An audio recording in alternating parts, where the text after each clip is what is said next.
Hello everyone, in this quick tutorial, I'll be teaching you how to get a cube into Blender using Fortnite porting. Okay, so the first thing you want to do is come into Blender and delete this default cube right here. You don't need it, nobody likes it, it's not useful, right? So just delete. Then you go to, crap. Okay, so you go to Fortnite porting. You'll be on this screen most likely. You want to come down to where it says files, right here. It's a little folder icon, right? So in this search bar up here, next to the game filters thing, you want to search up cube mesh, right? It's spelled Cubemesh, right? And you just hit enter, right?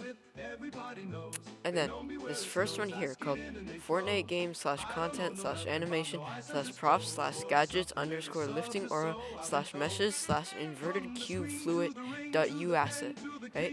You want to click on that right there, right? You want to come down to where it says export and just hit it once, right? And then close Fortnite porting, come into Blender. You'll see your cube, except it's not right? So you want to come up to where it says viewport shading and click this one, material preview mode.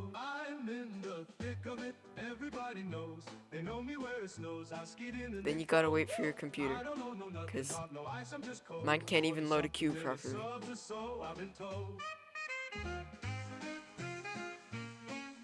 This video isn't frozen. There we go. Okay, so that's how you get a cube into Blender. Thanks for watching. Subscribe, do all that. See ya.